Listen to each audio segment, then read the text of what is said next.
Hello students, today we are going to study the part 2 of fundamental unit of life. Okay, we have already discussed about what is life, what is a living thing, why do we consider something living, and why do the cell is known as the fundamental unit of life. Okay, we have already discussed in the part 1 of this chapter. So let us begin with the second part, in which we are going to study about the discovery of the cell.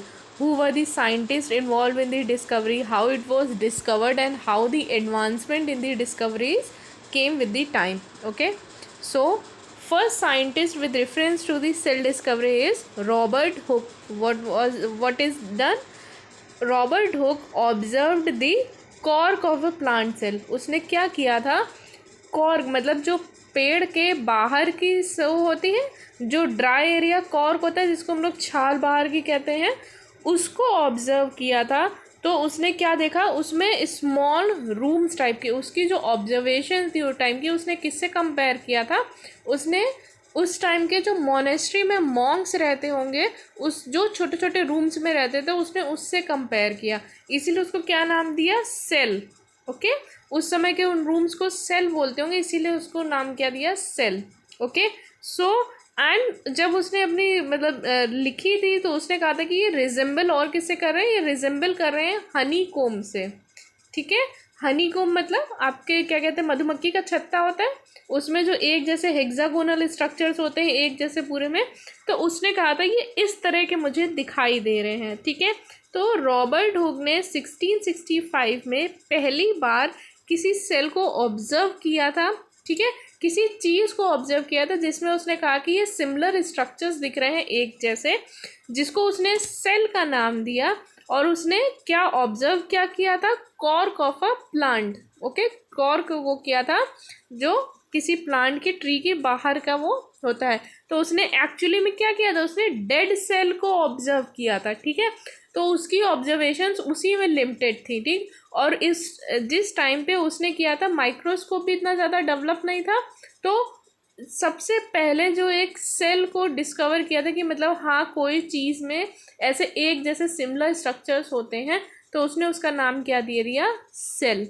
Okay, then next advancement in this field was Anton van Leeuwenhoek. इसने क्या किया था? 1674 में पहली बार living cell को observe किया था. ठीक है, 1674. उसने 1665 में किया था डेड सेल पे. उसके बाद इसने 1674 में लिविंग सेल को ऑब्जर्व किया, जिसमें कि बैक्टीरिया, स्पर्मेटोजोआ, ये सब चीज़ें उसने ऑब्जर्व की और अपनी ऑब्जर्वेशंस पब्लिश की. ठीक है, नेक्स्ट हमारे पास आते हैं रॉबर्ट ब्राउन. रॉबर्ट ब्राउन ने क्या था? 1831 में न्यूक्लियस को डिस्कवर किया था. जो सेल का न्यूक्लियस होता है उसको उसने डिस्कवर किया था 1831 में. ओके, देन आते हैं पुरकिंजे. ये इन्होंने क्या किया था observe?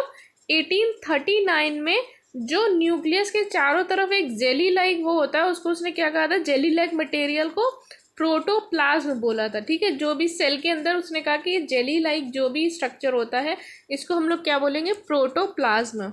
Okay, then Schleiden and Schwann, इन्होंने क्या किया था?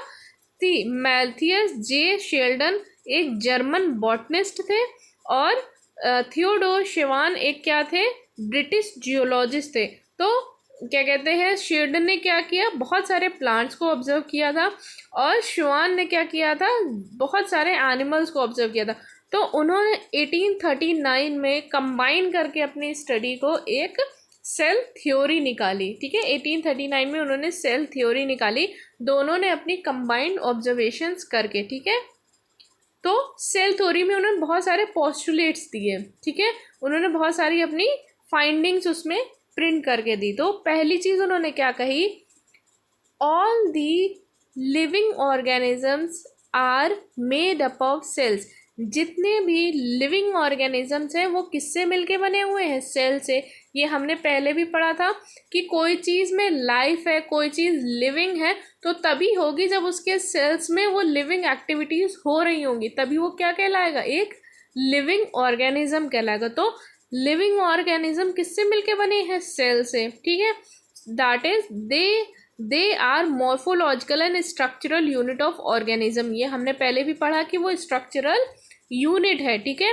And life exist only in cells, उन्होंने अपने पोस्टुलेट में कहा, जो मतलब ट्रू भी है, कि जो लाइफ किस में एग्जिस्ट करती है, मतलब जब तक आपका सेल नहीं मतलब लिविंग होगा, आप कैसे लिविंग होगे, ठीक है। तो ये चीज़ उन्होंने अपनी पोस्टुलेट में कही।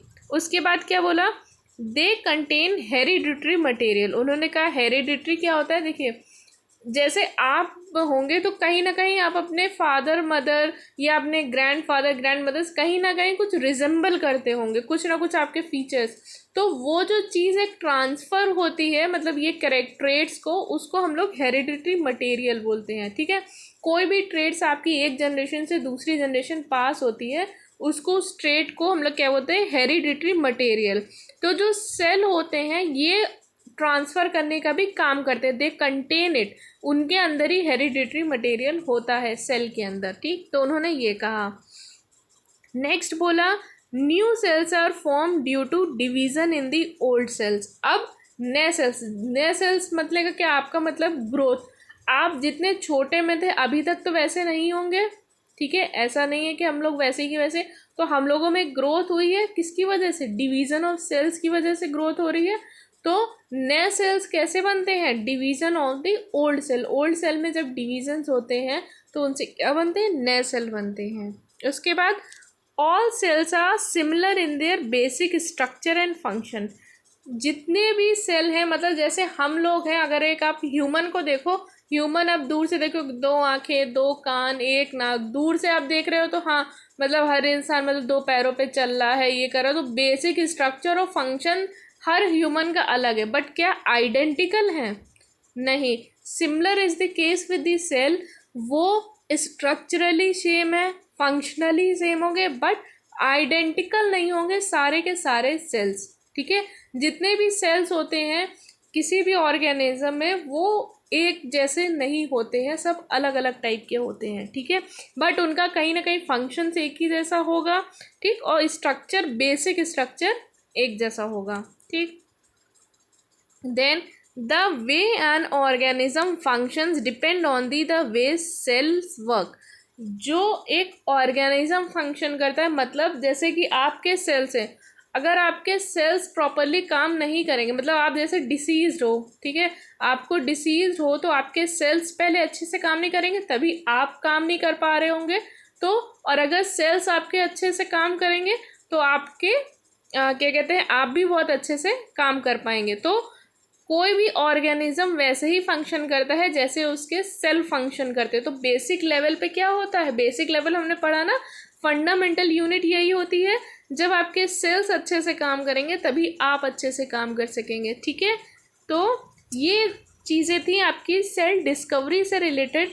हमने सबसे पहले किसको देखा, हमने सबसे पहले रॉबर्ट हुक को देखा, जिसने 1665 में एक प्लांट के कॉर्क को, मीन्स बाहर की जो छाल होती है ब्राउन ब्राउन कलर की, उसके सेल्स को ऑब्जर्व किया, मतलब उसको ऑब्जर्व किया, तो उसने क्या पाया कि हनीकॉम्ब टाइप के एक जैसे स्ट्रक्चर से, और उसे किस तरह से रिजेंबल किया, उस समय के स्मॉल रूम जैसे मॉन्क्स के होते थे, तो वो सेल कहलाते थे उस टाइप, तो उसको क्या नाम दिया, सेल दिया, ठीक है।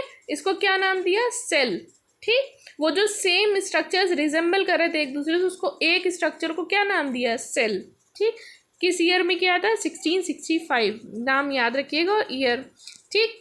एंटोन वैन लीeuwenhoek ने क्या किया था, 1674 में पहली बार लिविंग सेल्स को, क्योंकि बाहर पेड़ के जो बाहर की छाल होती है वो क्या होती है कि वो मतलब डेड सेल्स, बाहर के बिल्कुल जो होते हैं वो डेड सेल्स हो जाते हैं, ठीक है। तो इन्होंने पहली बार, एंटोन वैन लीeuwenhoek ने क्या किया था, पहली बार लिविंग सेल को ऑब्जर्व किया था, जैसे कि आपके बैक्टीरिया हो गए, स्पर्मेटोजोआ मतलब स्पर्म्स हो गए, तो इन सबको ऑब्जर्व किया था। रॉबर्ट ब्राउन ने क्या किया था, 1831 में न्यूक्लियस को डिस्कवर किया था, सेल के न्यूक्लियस को, ठीक। उसके बाद पुरकिंजे ने क्या किया था, 1839 में प्रोटोप्लाज्म, जो एक जेली लाइक सब्सटेंस उसने कहा सेल के अंदर होता है, उसको उसने क्या नाम दिया, प्रोटोप्लाज्म।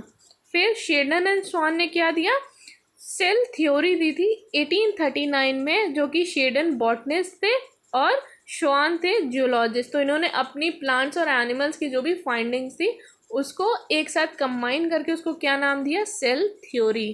ठीक है, सेल थ्योरी में क्या बोला, all the living organisms are made up of cells. ये हमने पढ़ा, जितने भी लिविंग थिंग्स होंगी वो किससे बनी हुई होंगी, सेल्स से बनी हुई होंगी। दूसरी चीज़, उनमें हेरिडिटरी मटेरियल होगा। अभी हमने इसमें आगे एक पॉइंट पढ़ा था कि जो नए सेल्स है वो पुराने से डिवीज़न करके बनेंगे, मतलब पुराने वाले सेल्स से बनेंगे। तो पुराने के उनके अंदर कोई मटेरियल होगा जो नए में जाएगा, तो उनको हम लोग उसमें क्या कहते हैं, हेरिडिटरी मटेरियल। ठीक है, new cells are form due to division in the old cell. ये हमने समझ लिया कि नए सेल्स किससे बनेंगे, पुराने सेल्स के डिवीजन से। All cells are similar in their basic structure and function but are not identical. जैसे ह्यूमंस, सबके फंक्शन मतलब स्ट्रक्चर एक जैसे हैं, मतलब बेसिक स्ट्रक्चर ऊपर से देखेंगे तो सारे ह्यूमन एक जैसे लगेंगे। ठीक है, बट अगर आप क्या कहते हैं उसमें देखेंगे कि उनके क्या कहते हैं आइडेंटिकल नहीं होते, बिल्कुल एक जैसे कोई भी नहीं होते। ठीक, तो इसी तरह सेल होते हैं, उनका बेसिक फंक्शन और स्ट्रक्चर एक जैसा होता है लेकिन बिल्कुल आइडेंटिकल नहीं होते सारे के सारे सेल। ठीक है, the way an organism function depends on the way the cells work. Cells के जो काम होते हैं, सेल्स जैसे काम कर रहा होता है वो डिपेंड वही वो करता है कि आपका ऑर्गेनिज्म कैसे फंक्शन करेगा। Clear? So this was your cell discovery. आपने सेल डिस्कवरी समझ ली। पहली क्लास में हम लोगों ने क्या पढ़ा, लाइफ क्या होती है।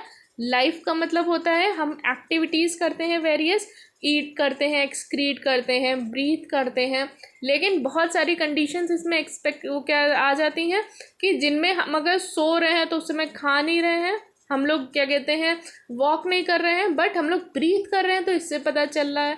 हम लोग अगर क्या कहते हैं जब कोई इंसान कोमा में होता है तो वो कॉन्शियस में नहीं होता है, फिर भी वो लिविंग होता है। क्यों? क्योंकि हमें पता है कि उसके इंटरनली उसके जो इंटरनल ऑर्गन्स हैं वो वर्क कर रहे हैं। ठीक है, इंटरनल ऑर्गन्स उसके वर्क कर रहे हैं, तो इसीलिए उसको क्या बोला हम लोग ने, उसके फंडामेंटल यूनिट्स जो हैं वो रेगुलेट कर रहे हैं अपने आप को। ठीक है, वुड का एग्जाम्पल हम लोगों ने समझा था कि जो ट्री होती है जब तक उसमें वो चीज़ वुड है तो वो लिविंग है, क्योंकि उसको न्यूट्रिशन मिल रहा है, उसको सारी चीज़ें मिल रही हैं। लेकिन जब वो ट्री से हट जाता है तो क्या हो जाता है, वो डेड हो जाता है। जैसे चिकन, आपका चिकन जब तक एज अ होल ऑर्गेनिज्म है वो लिविंग है, बट जब वो कट हो जाएगा तो उसके पीसेस वो लिविंग नहीं रह जाएंगे, वो नॉन लिविंग हो जाएंगे। ठीक है, तो कोई भी लिविंग ऑर्गेनिज्म होता है उसमें उसकी फंडामेंटल यूनिट यानी कि सेल वो फंक्शनिंग होनी चाहिए। ठीक है, तभी वो क्या होता है, एक लिविंग ऑर्गेनिज्म होता है। लिविंग ऑर्गेनिज्म हमने सेल्स की डिस्कवरी देखी, रॉबर्ट हुक जिन्होंने 1665 में उसको डिस्कवर किया, देन एंटोन वैन लीeuwenhoek 1674 में किया उन्होंने। ठीक है, पहली बार लिविंग सेल्स को ऑब्जर्व किया। फिर कौन है, रॉबर्ट ब्राउन आए, जिन्होंने किसकी डिस्कवरी की हम लोगों ने, रॉबर्ट ब्राउन ने क्या कहते हैं न्यूक्लियस की डिस्कवरी की थी 1831 में। ठीक है, पुरकेंजे जिन्होंने 1839 में प्रोटोप्लाज्म किया। फिर शेल्डन एंड स्वान ने सेल थ्योरी दी 1839 में। ठीक है, सेल थ्योरी के उन्होंने पोस्टुलेट आपको सारे समझ में आ गए होंगे। नेक्स्ट क्लास में हम लोग यूनिसेलुलर और मल्टी सेलुलर ऑर्गेनिज्म पढ़ेंगे कि यूनिसेलुलर क्या होता है, मल्टी सेलुलर क्या होता है। ठीक है, सेल डाइवर्सिटी समझेंगे। सेल डाइवर्सिटी मतलब कि सेल शेप के अकॉर्डिंग बहुत सारे सेल्स होते हैं, सेल साइज के हिसाब से बहुत सारे होते हैं। तो हम लोग नेक्स्ट लेक्चर में unicellular, multi cellular and diversity in the living organism ये शेप और साइजेस के बेसिस पे समझेंगे। Thank you so much.